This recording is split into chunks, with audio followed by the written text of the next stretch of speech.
pieces, my body, head, and soul. Many miles away, I could start a perfect story. Find myself and find out glory. This deceptive world, giving me the sign, giving me the sign.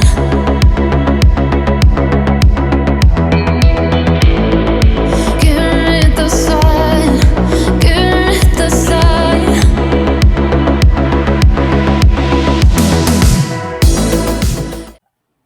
Hello, everyone, and good evening. Welcome to the Sci-Fi Queens, where we will explore the female characters in science fiction TV, movies, books, and art. If you are new to our channel, we ask that you subscribe and hit that notification bell so that you don't miss when we're on. My name is Nita, and we have here my co-host Navia, and we have the wonderful artist Jenny Johnson with us tonight. Hello.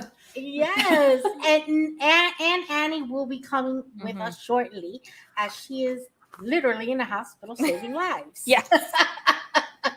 So let's start by just asking you, how are you doing, Jenny? I'm doing fabulous. I'm so happy to get a chance to actually talk with you. Oh, We can only talk on podcasts. That's how the world works now. I know, right? Seriously. Seriously. Absolutely.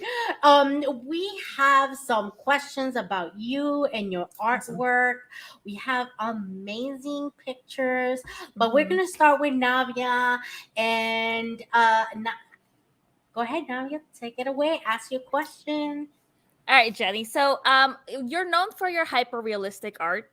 That's what you do a lot of the time. What made you go into that type of art?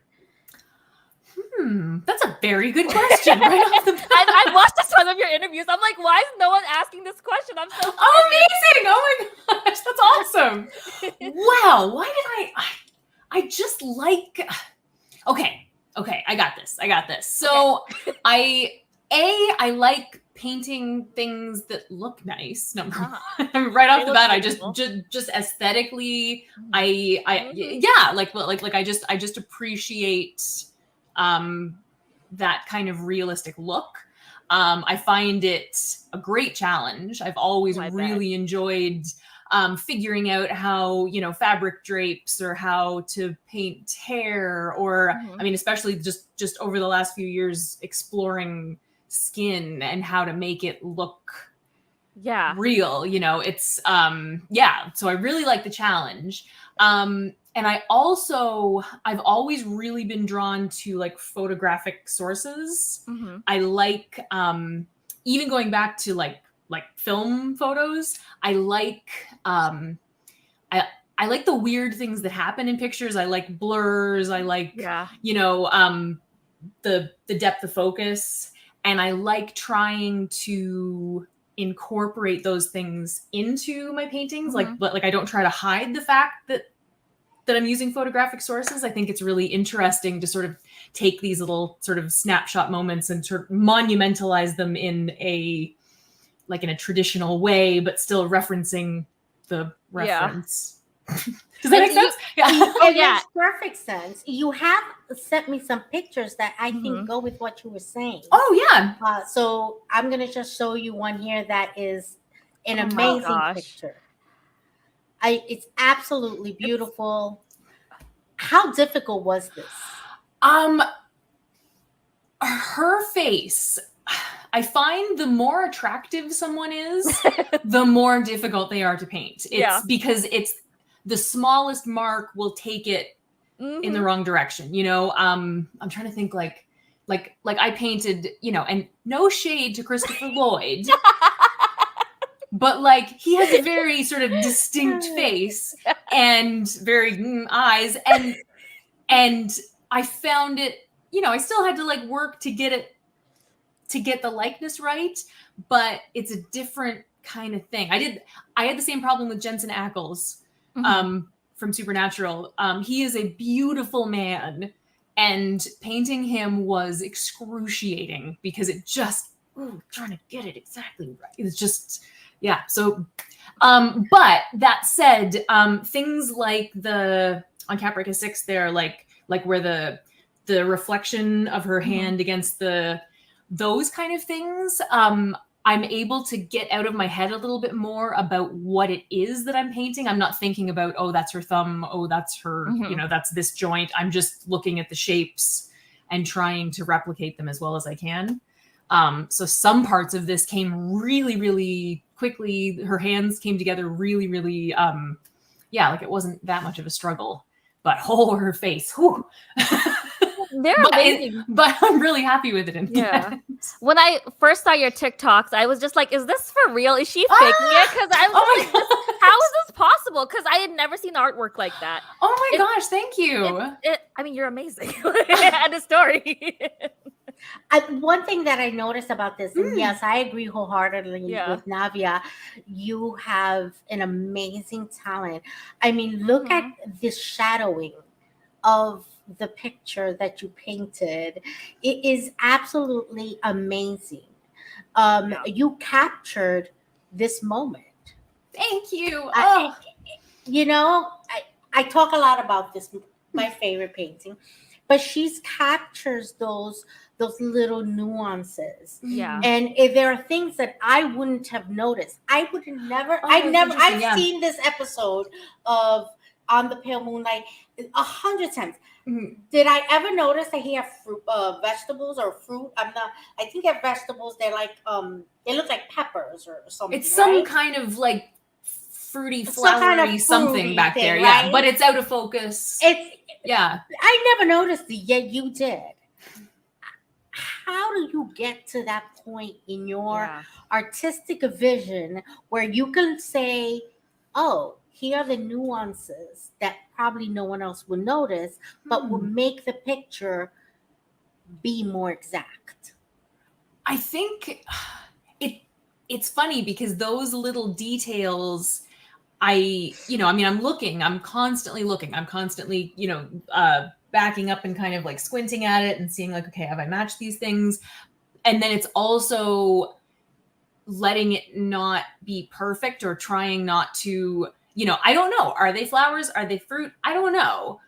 But I know those shapes look that way. And I know they have that kind of blurriness to them. Yes. And there's a light hitting them. So they're bright. So it's so much more about just trying to capture those aspects of it instead of trying to be like, I am going to paint an apple in the background and it being this like thing back there, like it's really important to me to include those things, but not make them, Yes. Like to let them just exist in the background without it becoming, I don't know, something. Yeah.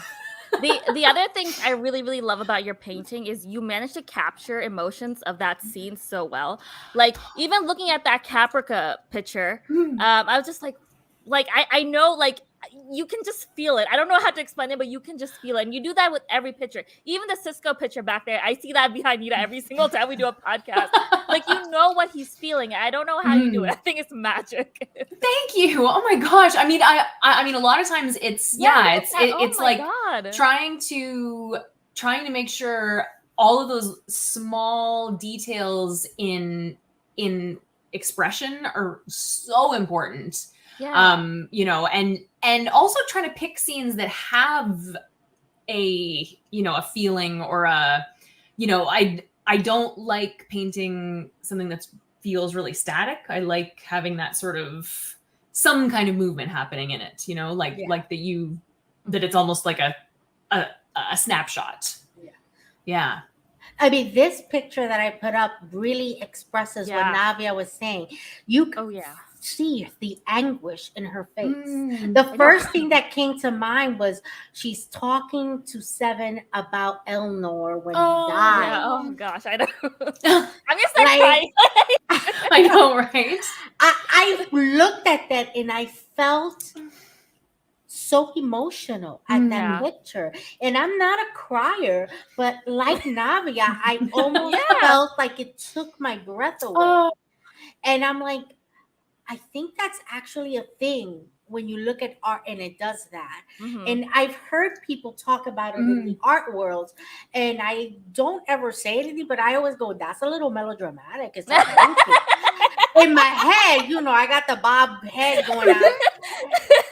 But I looked at this when you sent it to me, and I felt emotional. Oh my God. Oh, thank you. And I felt like, so how, I mean, I'm in the social services, so when I hear stories that are emotional, I've had to train myself not to over empathize with people. That's a tough one. How do you do that and not cry? Yeah. Sometimes I do. I mean, it's, like especially if I really start thinking about the scene. I mean, I painted, I made a painting of a scene from the TV show Lost, where it's basically one of the characters' death scene. And it is the saddest thing in the world, but I love the scene so much. Yeah. And I mean, it's like the painting is hanging in my living room. And most of the time I just sort of think about like, oh, wow, I love the details on my hand. And then other times I'm like, oh, Charlie. Yes. The one where he puts the sticky in that artwork of yours is amazing. Now you have you do all sorts of paintings. Let's be clear, my girl does it all. But you have a very specific medium that I have never known any other artist do it quite like you do, which is science fiction. Oh, thank you. And as a sci-fi show, we want to know, who are the women who in science fiction who influence you the most when you paint them? You have sent me quite a few, so I can put them up as you go if you like. Let me know. Yeah, I mean, if I can talk about specifically about those women, what it is about them that, made me want to paint them, or there's so many. I mean, do you want me to put up a picture? Yeah. Got it. Let's list them. Yes. Let's list them. Okay, here we are. Starting with, I would argue, one of the greatest right here. Yes. We've got Dr. Beverly Crusher from Star Trek: The Next Generation. First of all, her more recent appearance in Star Trek Picard, just finally something to really like. I always loved her. I always loved, I always loved that she was just basically like, screw you, I'm just doing it, and I love this, this arc that they gave her where she, she was off by herself and all of this stuff had happened and she was like an ass kicker and, had been like doing it by herself. And it just made so much sense for her as a character to have, of course she was fine, like she made choices, went out and like managed it,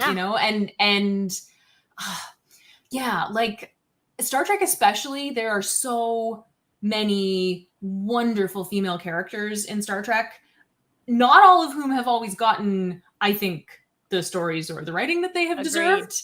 Okay. But like this lady should have more. Girl, yes. Oh my God. Yes. Oh, I love that picture. Thank you. That painting is amazing. Look at the color. Yeah. And look at the background. Oh, thank you. The constellation. It's stars. Yeah. I started with her eyes. I mean, I often start with the eyes for some. It just sort of, I don't know. That's just where I start. So I'll end up with like this white canvas with these like perfect eyes on it, which is like I saw the picture of the soul or whatever, right? What does that say?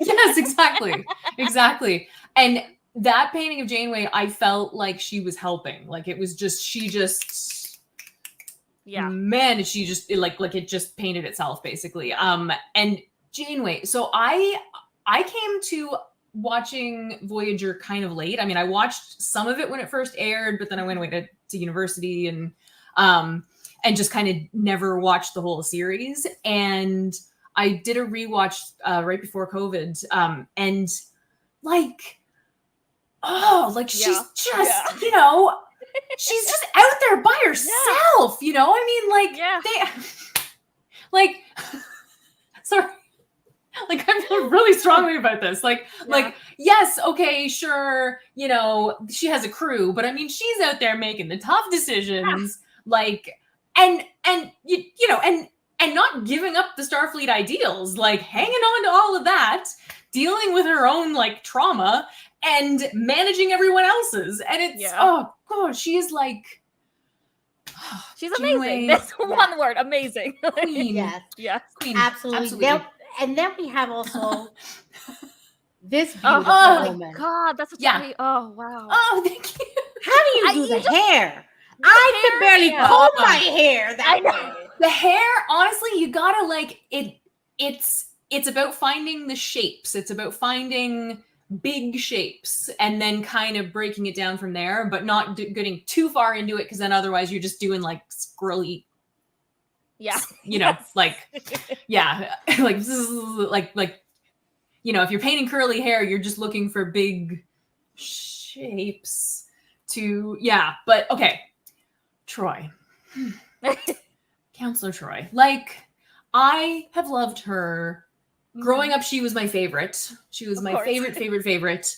Because she, you know, was beautiful and was, you know, like the captain always listened to her. Yeah. And like just, and like Riker loved her and she loved him. And But she didn't, I know, right? Yeah.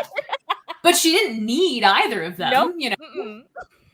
Oh, I just like, and then Face of the Enemy, when she, when the Romulans kidnapped her, like, I remember watching that episode for the first time and just being like, it's happening! It's like, she's, you know, it's happening! Something amazing is happening! Troy is yelling at this guy! This is amazing! Like, just, like, I finally felt like she really got... you know, got to do some stuff, and then they put her in an actual uniform. Thank God. Oh man, yeah. You know, and then I'm so happy when they put her in a uniform. Yes, finally. Right?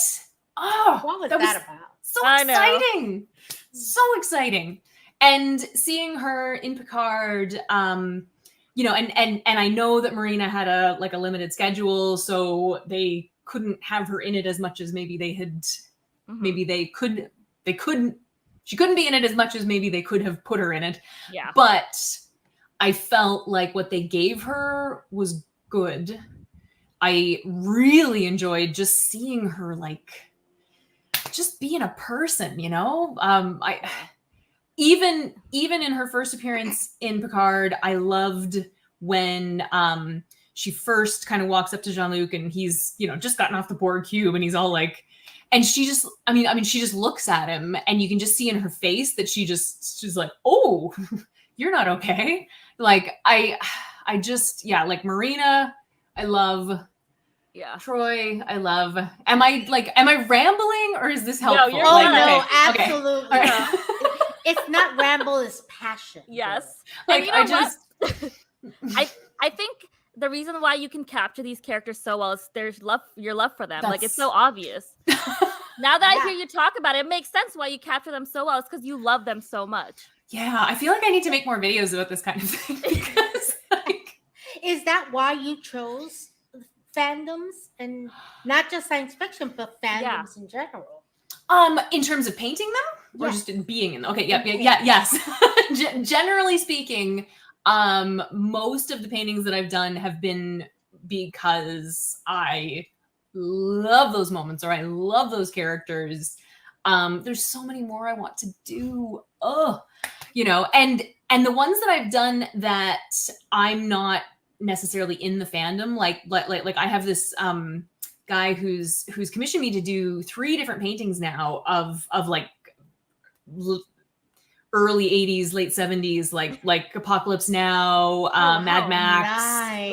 And One Flew Over the Cuckoo's Nest, which is one I put up more recently. Yeah, which are all awesome. Yeah, and but he's like a huge fan of these movies, Mhm. and getting to sort of spend some time with those characters has been really great too. I've really enjoyed when I'm doing a commission for someone that isn't something that I necessarily would have chosen, but I just love kind of getting into somebody else's fandom. It's something that I love about conventions.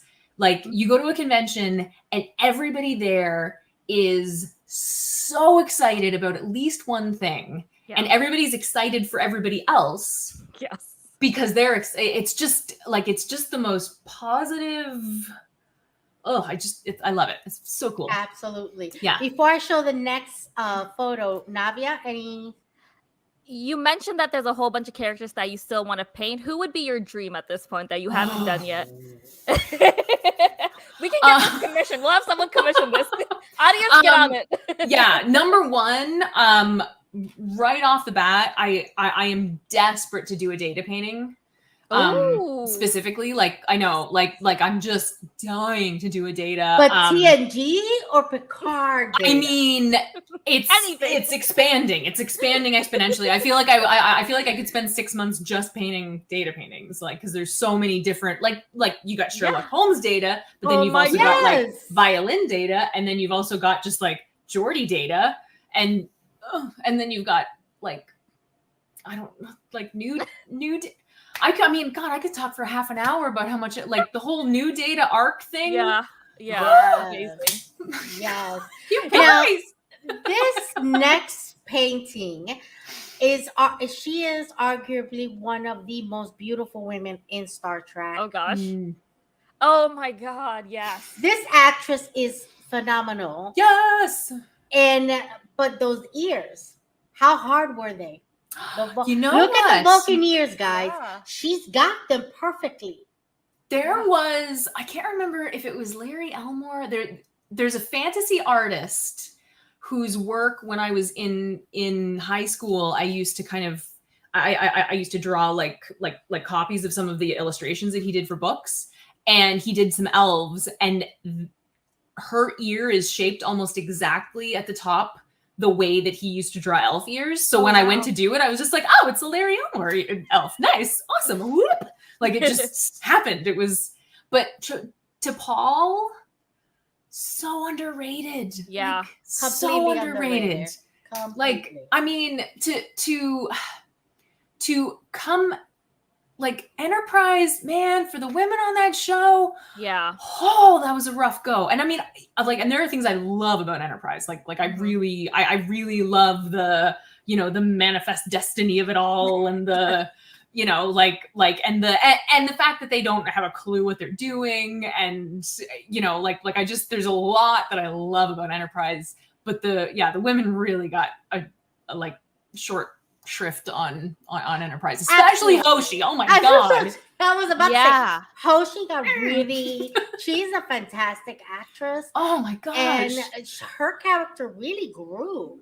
And Yeah. I don't think we got enough Hoshi scenes to see that growth. It kind of was thrown at us. Yeah. Oh, one moment she's here, and then the next moment Exactly. she's here. Yeah, exactly. Yeah. So I mean, at least we got to see a lot more of Jolene Blaylock as T'Pol, and really got to see her arc. Yes.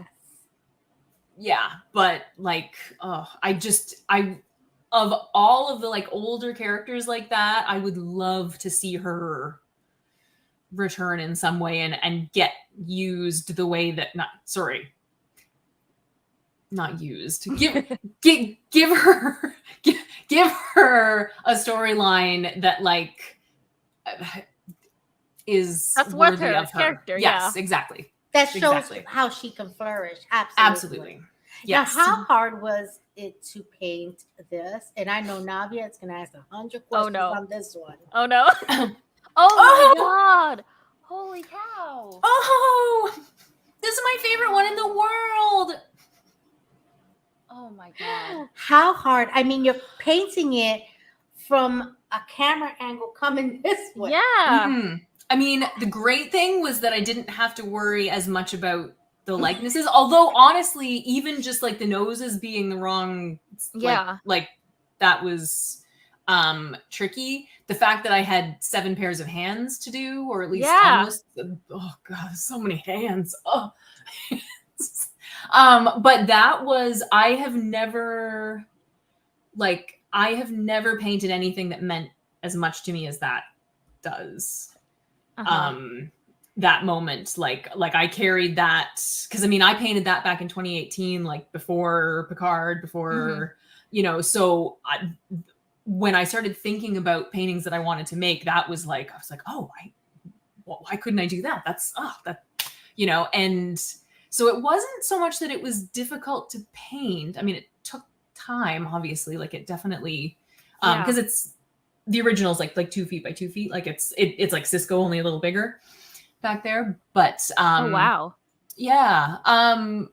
But it was such a labor of love. Like, I don't even sort of think about it as, okay, actually, you know what? Data's visor was hard. Data's visor was... Let's go back to that. That visor right there on his head. To get that like holographic effect was, and then also to get his face in underneath the holographic effect, that was challenging. That was challenging. How about Jordy's visor? Jordy's, actually, you know what? Jordy's visor, boom, boom, boom. Because it's just shapes. Like it's like purple, other purple, whitish, gray. Like there's just this sort of, actually his hands were much more challenging. His hands were, because, this from above, just the different, making sure that I was getting sort of the variations of his skin color right. To make that make sense. And that was actually, that was one of the more difficult parts. Wow. Are you going to do an updated one? Yes. Like that's the one that I'm working on right now. I'm frantically trying to finish it because I'm excited. How nice it would be if one of our listeners bought this one here and then bought the new one you're making. Oh my god, side by side. That'd be amazing. Now, to be fair, the original one, the original painting has sold, which I sometimes regret. But I do have a canvas print that I made up on my wall, because that one, I love it. But I've got a couple people on a list actually for the new one. Oh, wow. People have been, but there's one person, someone involved with the show, with Picard. No. I've discussed, so oh my gosh. I'm giving him sort of the right of first refusal on it. Okay. Otherwise, he's not going to refuse it. It's your... I hope not. It's your artwork. He's not. Yeah. You're excellent. Come on. If he buys it, I'll come back and tell you who it was. Yes. Meanwhile, Nina and I are going to have bets going on who we think it is. Absolutely. Now, this next painting I'm going to show is kind of special to me because I today finished and I all cut up with Doctor Who. Ooh. And now I can wait for the next Doctor Who and go with everyone else. How beautiful is this? Oh, she's so gorgeous. Wow. We love her. Oh, yes, Jodie. Oh my gosh. Yes, she's an amazing actress. She's done so many things. She's brilliant. That sunset is beautiful. Oh, thank you. I was really, really happy with that one. That just kind of like those colors. Yes. You know? I mean, look at the TARDIS. Yeah. That was fun. I loved I bet. just all those like pinky, like pinks aren't something I get to do a lot actually. Oh, really? Like it just kind of doesn't always, but those kind of like, I used to do lots of like sunsets and sunrises and those kind of things. So I actually did use like those kind of palettes a little bit more earlier in my career. But I do a lot of like blues and browns, and the sci-fi colors don't tend to go in that like that's true necessarily. But that one Jodie Whittaker, the 13th Doctor, I thought, you know, coming off of what we saw like Matt Smith and Peter Capaldi do, like she brought that that like gravitas of this alien who is ancient but also like kooky. You know, like I really was thrilled with her portrayal. Like I thought it was great, and I have only gone back and rewatched her first series, and I need to do the rest of the rewatch because I need to. I was saying before we started that like I always find with the Doctors I need like a full rewatch to really like digest their Doctor and fully fall in love with them. But yeah, no, Jodie is, oh my god, fabulous. Wow. Do you have any questions about this picture, Navia, for her? No, it's beautiful. I love it. I want all of these paintings. I have prints. It's absolutely beautiful. Thank you. I find your black and white work so amazing. Oh, thank you. Oh my god, Martha. Ooh, nice curating, Nita. Very well done. Thank you. Is that not beautiful? I mean, beautiful. Look at that work. Yeah. I haven't had a lot of, I did most of these drawings I did at the beginning of, I think it was 2019. I had done a ton of painting and I just kind of needed a break. And I started the series of drawings, and then I ended up kind of getting involved in a bunch of paintings again, thinking I'll get back to the drawing soon. And then I just haven't. And it's so nice to kind of take color out of the equation, because color is such like, I'm constantly mixing colors. Like 75% of the time that I'm painting, I'm mixing colors. So it's really nice to just focus on those values and just try to like really nail it. And that drawing in particular, I really like. When did you decide that sci-fi and fandoms was going to be your medium? It wasn't sort of, I didn't really make a firm decision when I first started doing them. Like I just at some point decided, man, I've never really painted anything just for myself, because at that point I was still doing like landscapes and family pictures, and I loved the 11th Doctor's TARDIS so much. Oh yeah. So much. Because it looking at that TARDIS in the interior always made me feel the way that like having a storybook when I was a kid that had really good illustrations and you could just look at them for hours. Like that's kind of what that felt like to me. And side note, I actually read somewhere that the theory is that TARDIS looked the way it did because Amy was a child when he met her, and that was sort of, which, yeah. I'm like, I'm totally on board with that, whether it's true or not. Makes sense. Yeah. Anyway, so I found this really amazing shot of it and decided to really give myself a challenge and make this like 4 foot by 3 foot gigantic interior TARDIS painting. And I started working on that, and my boyfriend at the time thought that was really cool, and then he was and then he was like, do you think you could like paint something like for me too, like because I know you can do portraits and stuff, like could you do me something from a movie? And I stopped working on the TARDIS to switch over and paint him a scene from Stand By Me. And then I put that up on my Facebook when I finished it, and people were like, this is pretty cool. And then I went back and finished the TARDIS and then put that on my Facebook, and people were like, whoa, this is crazy. And that at least got me kind of thinking about it. Yeah. And then I did some more portraits. And then after that, I was like, I'm gonna give this a try. Like I have some time free. I stopped bartending, so I had all this like extra time. And then I really decided I was going to start making these kind of paintings. And the poker game was actually one of the first ones that I did when I started like deciding that this is really, but yeah, it was sort of over like a year or so that maybe even a couple of years. Cause because you get the imposter syndrome, right? And you're like, how dare I do something like that? That's crazy. No one wants that. But they do, it turns out. And talking about the imposter syndrome, you didn't go to art college right after high school. I heard you talk about how you felt like you weren't good enough and you might not like do well. So what was the catalyst? Like what made you think this? Yeah, I gotta go because I may have some talent. Yeah. Honestly, that's actually like it's funny you asked that. I feel like I haven't really. Well, I haven't answered that question because otherwise you wouldn't be asking me. Oh, you're good at this. I love it. Okay. I don't. Yeah. Like I got out of.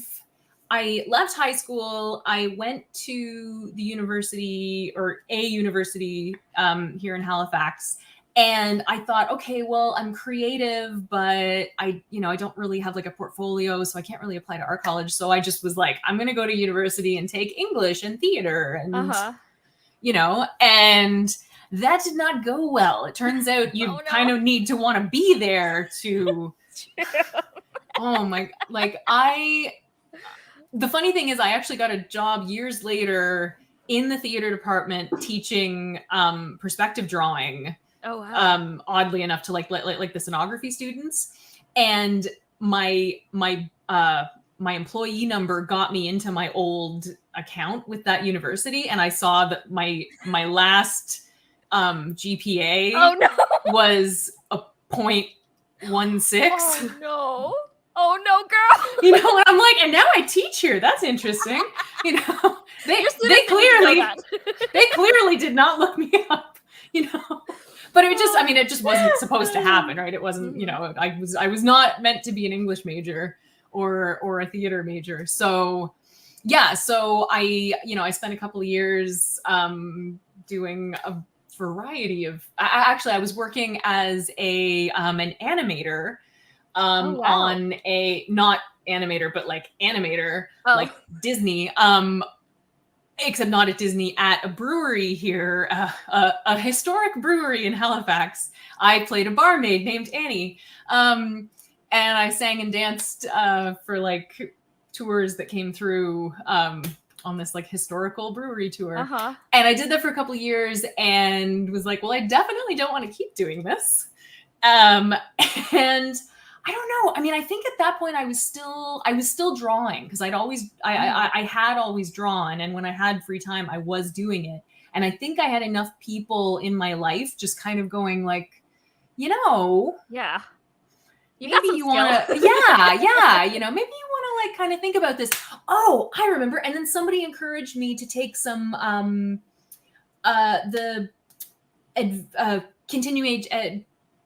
continuing education classes that were offered by the art college. That's what it was. Wow. Okay. And and I took like a drawing class. I took intro to like watercolor, and that experience gave me some tools to start thinking, oh, I could actually like I've made some things here that could go in a portfolio.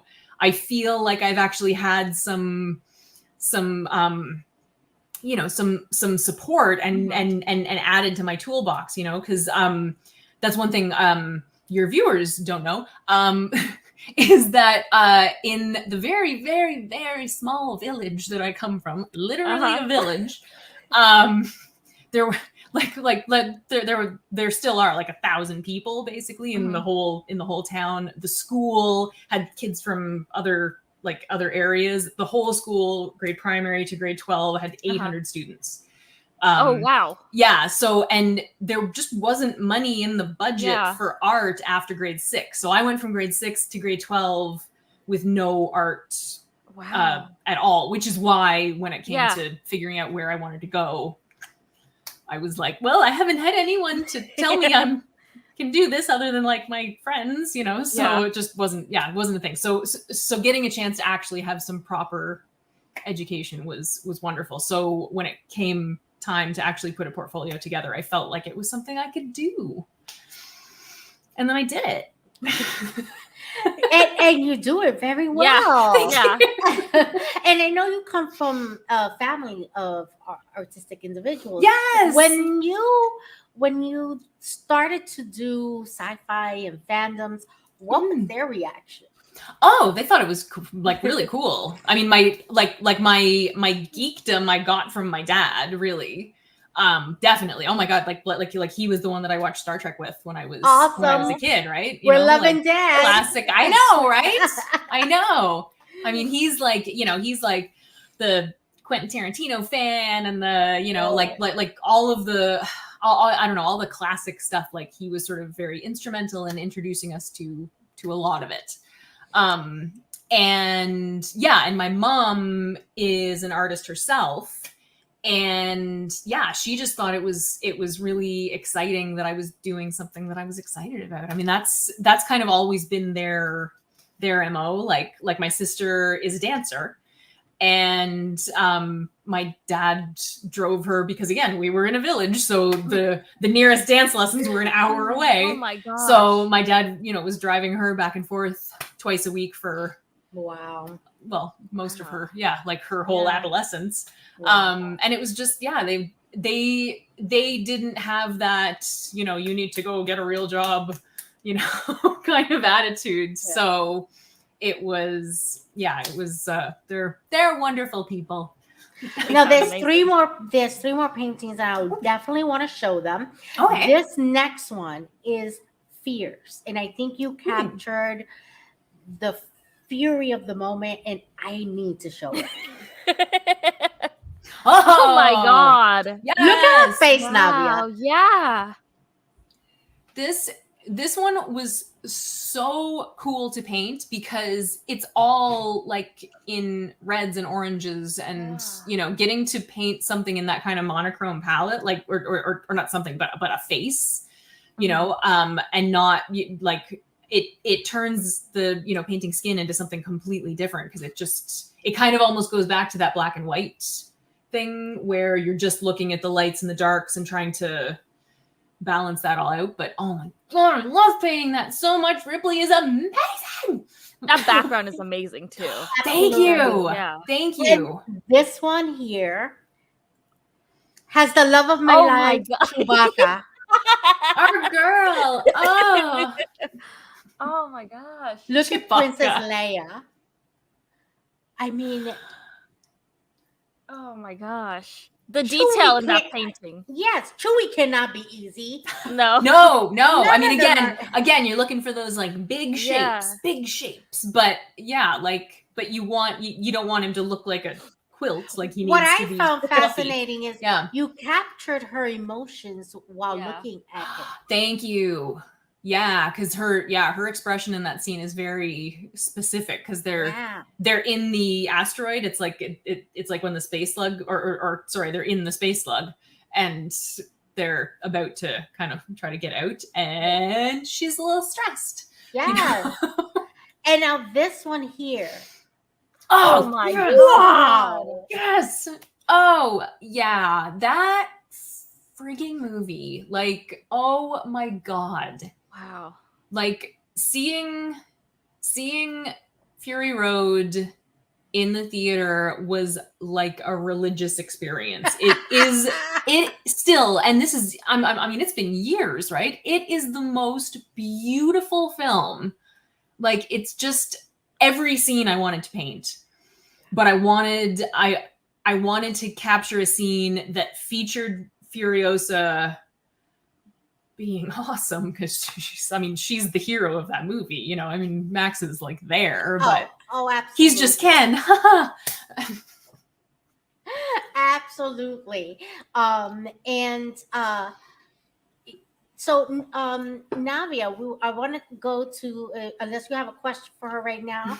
If you want to, does our audience have any questions in the comment sections? Because I know they're drooling over her stuff. Yes. We have one very important question, so I'll put that question up. We want to know where we can find your art. I do Right have a here. store. Oh my gosh. No, not her. No, Right here. Yes. Oh, that's lovely, Nita. Thank you. Yeah. You can find my website at jennyrjohnson.com, which has a very convenient link that goes right through to my shop. You can find me on every social media platform known to man. um, they just keep increasing. I particularly, and you can also contact me anytime. On my website, I have information about the original paintings I have available for sale. I also have information about commissions. I'm currently booking for January, February-ish, 2024. I've actually had it's kind of been it's been a crazy year. Thank you, amazing. TikTok. Thank you, Twitter. Yeah. Absolutely. So before we move on, we are going to have a very special segment. We have a segment that we always honor a real world scientist. I love this. And this one is kind of special. So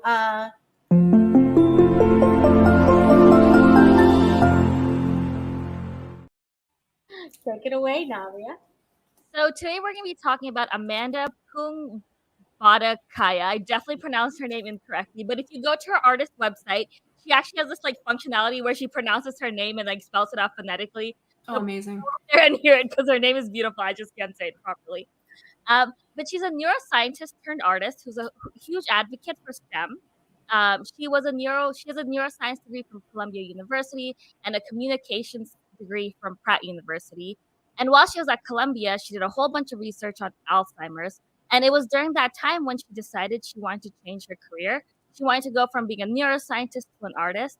And the catalyst for this change was a patient once asked her was her contribution to science, which was, and I think this question's a bit rude because she only had a bachelor's degree from Columbia at that point. I'm like, Newton and all these other like men scientists had like 100 years to like, accomplish something. And this poor girl, but whatever, she didn't think it was rude. She actually turned over like a piece of research she had done about Alzheimer's to this patient. And then she said she instantly regretted it because she didn't think like the average person would understand her research or even really be interested. So that's when she decided she wanted to make complex science concepts more digestible to the average person. So she turned to storytelling through art. She's a multidisciplinary artist, and a couple of examples that basically means she does like large-scale murals or augmented reality art, 3D sculptures, or interactive art pieces. And she says her artist inspiration is Bruno Murani, who is a 20th century Italian artist, designer, and inventor who contributed to the fundamentals of many fields of visual art and the visual arts. And his research on games, didactic method, movements, tactical learning, and creativity. And I want to share a quote with you guys because I want you to know exactly what kind of person this guy is. He said, "Art shall not be separated from life. Things that are good to look at and bad to use should not exist." I think Apple definitely took him seriously on that. Yes. Right? Yes. Also, I wanted to take a couple of moments to highlight some of her art installations because they seem very interesting. The one she's really known for is called Beyond Curie. This is a portrait series that highlights unsung women in science because we all know about Marie Curie and like I think she's one of the first women scientists we all think of. So she wanted to take this installation and show us and teach us about other artists. She also did another one called Community of Microbes in partnership with the biologist Anne Madden. The project explores the world of microorganisms through sculptures and interactive AR installations. So if you guys watch Discovery, the Spore Drive, kind of related. That's awesome. And then she also did a installation called Atomic by Design. This was a fashion line inspired by the periodic table. And you guys have to Google it because it's very cool. You never Amazing. think. Yeah. And if you guys just want a huge dopamine hit right now, you need to check out her Instagram page because it's so beautiful and so colorful. And her handle is hilarious. It's at a long last name. And I didn't. That's brilliant. I know. I didn't realize that until I said that out loud. I'm like, oh my God, she's hilarious. But yeah, please check her out because she's so amazing. did. I actually checked out her Instagram and her artwork is absolutely phenomenal. I encourage that for sure. Absolutely. That's amazing. Yes. We're going to take a quick commercial break and we'll be back with Jenny Johnson.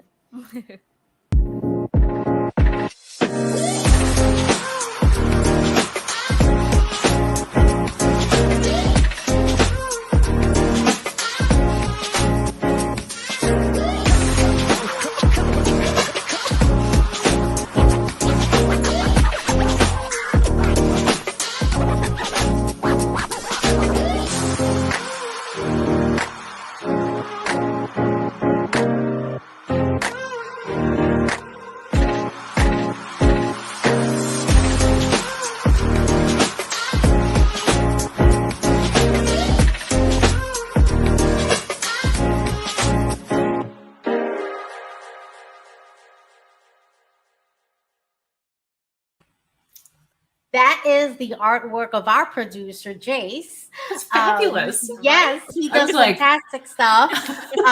So if anyone wants to hire him, contact him. Amazing. Definitely, he's fantastic. Any questions in the comments for our special guest? No, people just want to know where we can get Jenny's art. That's it. That's amazing. That's awesome. That's my favorite question. Yeah. Definitely. Namia, any questions you have for our lovely guests? Yeah, that you haven't asked? So a lot of artists have like mission statements or an artist statement. Do you have one that you'd like to share? I got into it a little bit when I was talking about talking about photography as a source. And I've always been really, really drawn to photography, not taking pictures myself. Like I love. It started actually for me with the idea of capturing like a moment, but the idea of taking, instead of having someone sitting and you're painting the portrait, and there are a lot of great things about doing that, definitely, because you've got a live model, it's very fresh, it's very, you're in the moment, you're painting, things are changing a little bit, and you're just kind of like adapting as you go. I love the idea of taking that classical medium of oil paint and using it to capture a snapshot, right.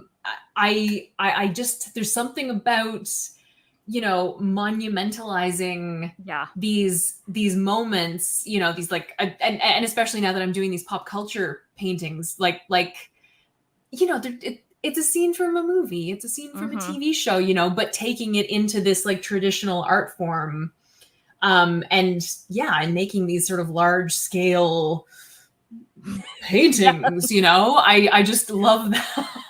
That's sort of, I have my my artist statement is actually on my website, and it's basically that, only slightly more art speaky and a little less hands, no, I love that. Jazz hands. I love podcasts. Like visual podcasts, because I do talk with my hands quite a bit, and it's I feel like it's like definitely part of getting to know me. That's okay. We can do it here. Absolutely. That's awesome. So Jenny, I know that you do art exhibits. When is your next art exhibit? Well, so I had a large exhibit of my entire scenes from the multiverse collection, which at that point was 30 something paintings, and now we're upwards of 40, 45, 46, 47. 50, just go 50. It's like we're getting up to 50, which years ago would have, because there was a point where I was working full time. I had gotten out of school. I might have painted 4 paintings a year, so this is pretty exciting. So yes, so last summer I had a large exhibit in my hometown, actually, which while it is a village, is also an international tourist destination. Bedeck, Nova Scotia. Shout out to Bedeck. Imogen Gables? No, because of Alexander Graham Bell. Oh. Yes. Not as exciting as Anne. To be fair, I agree with you on that one. But Alexander Graham Bell, he didn't invent the telephone in Bedeck, but he built the Silver Dart airplane that was the first flight in the British Empire. Wow. So it was after the Wright brothers, but it was still the first non-American flight, and it happened on the ice in the bay in my town, and that's where he had his summer home, and there's a big museum there. So it's this tiny little place, but it gets tons of tourism. So it was this amazing experience, because I had so many people see my work last year. The last year has been crazy. So right, new things. So I don't have a a set show lined up right now.